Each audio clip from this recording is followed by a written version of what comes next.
bienvenue au journal sur TLS Africa. Nous sommes le mardi 22 décembre 2020 et voici les titres de l'actualité.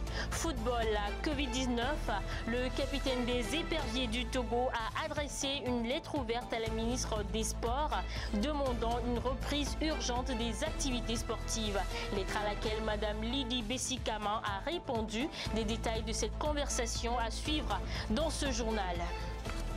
Puis Club Confégès 2020, le stage des athlètes démarré le 7 décembre a pris fin vendredi dernier avec une cérémonie de clôture à laquelle a participé la ministre des Sports, Madame Lydie Bessi-Caman. Ces mots d'exhortation à l'endroit des participants à suivre également dans ce journal. On démarre cette édition avec l'athlétisme. Club Confégès Lomé 2020. Le stage de formation des athlètes et entraîneurs d'athlétisme de la conférence des ministres de la jeunesse et des sports de la francophonie qui a démarré le 7 décembre s'est achevé le vendredi dernier. Pendant 2 semaines, des athlètes et coachs venus de 6 pays de la sous-région ont bénéficié des entraînements spécifiques leur permettant par la suite d'améliorer leur performance. Il s'agit pour la Confégès de donner un cadre de formation de recyclage aux jeunes athlètes afin de choisir les meilleurs capables de représenter le continent sur l'échiquier mondial. Une cérémonie de clôture présidée par Madame Lydie Bessi-Caman, la ministre des Sports, a mis fin à ce stage à Lomé. Ayant bénéficié de nouvelles connaissances lors de ce Club Confégès 2020 organisé par le Togo, les athlètes participants ont exprimé leurs sentiments. Bon, avec Confégès, bon, je peux dire, je vois beaucoup de choses ici par rapport à ce que j'ai fait au pays. Bon, ici, il y a des différentes sortes de coachs. Bon, il y a des sauts en chorus, mais au pays, bon, c'était pas comme ça. Là-bas, c'est pas ça. Bon, on est nombreux, on se mélange en centaines avec les défauts, donc on ne voit pas ça. Mais ici, je vois mes défauts. Je sais ce que je devrais faire maintenant. Moi, mon objectif, bon, je n'ai pas vu l'athlétisme depuis longtemps. Donc, c'est ma 3e année comme ça. Je faisais judo avant. Bon, là-bas, je ne me sens pas bien. Donc, c'est pour ça que j'ai décidé de venir ici. Mais mon objectif, c'est pour avoir les médailles mondiales. Ce qu'on a appris durant ces 2 semaines, il y a les experts qui sont là. Et chaque fois, ils nous donnent des conseils comment l'athlète doit se préparer s'il a une compétition devant, comment il doit se reposer, quoi manger et comment se focaliser sur l'objectif qu'il a atteint. C'est une bonne idée de la part du directeur du centre de Lomé et des membres de la Confégès. Et justement, parlons de la ministre des Sports, Madame Lydie Bessi-Caman, qui était présente à la cérémonie de clôture de ce Club Confégès 2020. Elle a exhorté les responsables d'athlètes et les athlètes à user de leurs nouvelles connaissances acquises lors de ce stage pour relever le niveau de l'athlétisme africain. À tous les stagiaires, athlètes surtout, je vous dis bravo. Bravo pour les progrès réalisés en si peu de temps. Et je vous exhorte au travail acharné et à la discipline pour progresser davantage afin d'être prêts pour les compétitions internationales à venir. À vous, messieurs les entraîneurs participant au stage, je vous invite à mettre à profit les nouvelles connaissances reçues de vos mentors et surtout les connaissances reçues de l'expert international pour mieux encadrer les jeunes athlètes placés sous votre responsabilité et les amener progressivement vers les qualifications aux Jeux olympiques de Paris 2024, qui semble être l'objectif à moyen terme de la Confégès. On parle à présent du Covid-19 et de ses conséquences sur le sport.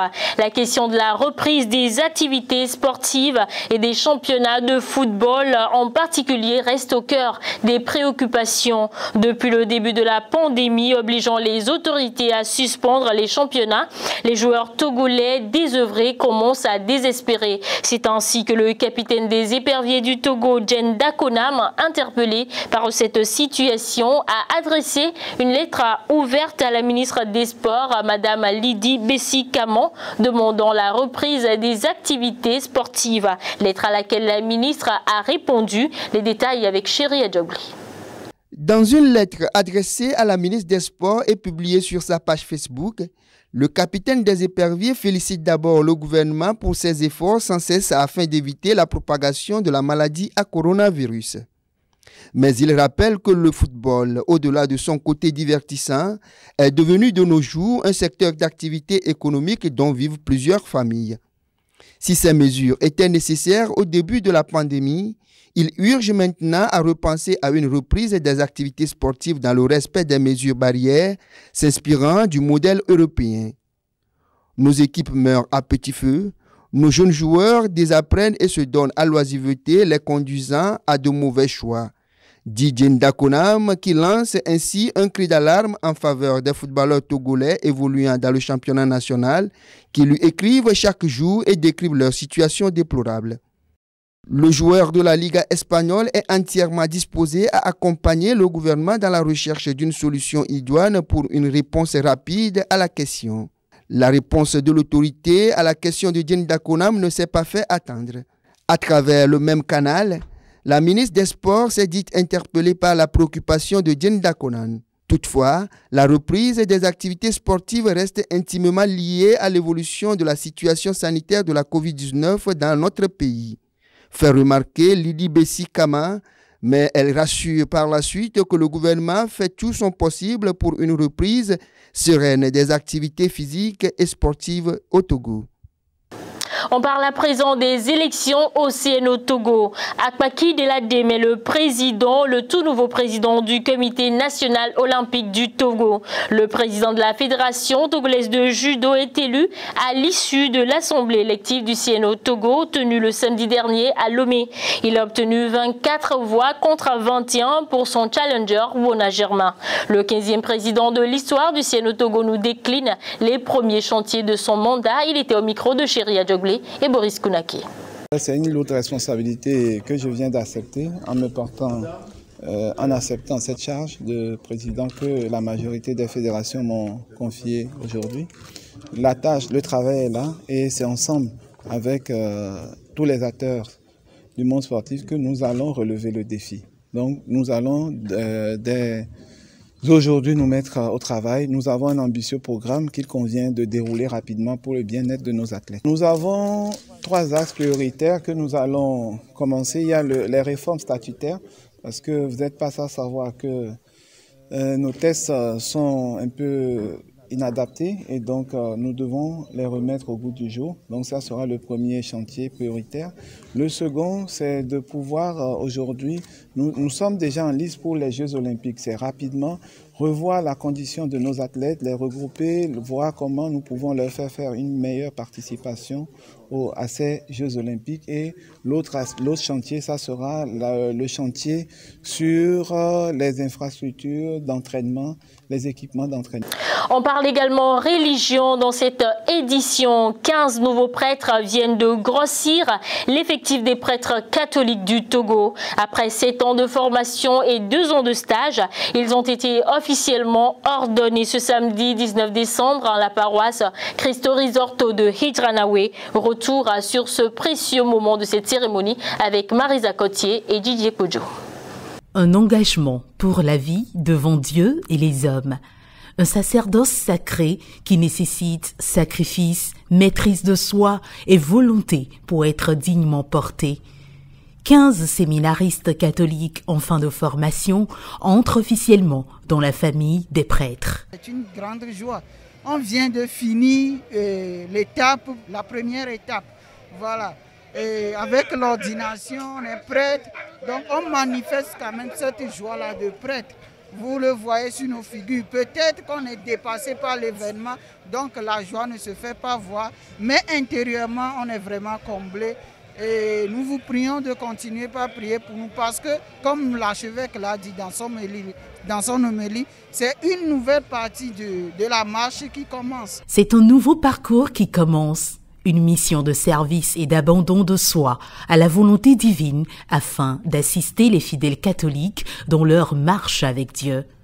Être prêtre veut dire se lier particulièrement d'amitié avec le mystère du Christ, avec le mystère de la rédemption, dans lequel il donne sa chair pour que le monde ait la vie. Nous qui célébrons chaque jour l'Eucharistie, le sacrement du corps et du sang du Christ, porteur au salut, nous devons être en intimité spéciale avec le mystère dans ce sacrement qui est son origine. Si cette cérémonie d'ordination vient confirmer l'habileté à assumer le ministère, l'excellence dans la pratique reste un grand défi à relever. Des interrogations qui ne cessent de m'effleurer l'esprit sur la façon dont le ministère doit être mené, la façon dont je dois vivre dans le ministère pour vraiment être à l'image du Christ grand prêtre qui nous appelle au jour le jour à sa suite. C'est un sentiment de joie et de peur en même temps. La peur parce que nous nous demandons si nous pouvons faire la volonté du Seigneur. Ce que le Seigneur nous demande de faire dans sa vie, est-ce que nous pouvons remplir cela? Alors, nous avons confiance au Seigneur et je crois qu'il va nous aider à y parvenir. Ces nouveaux prêtres diocésains assisteront pour la suite leurs aînés dans la célébration des messes avant de se voir confier des paroisses. Ainsi s'achève cette édition. Merci de l'avoir suivi. Merci à la réalisation. Passez une très belle soirée sur Télés Africa.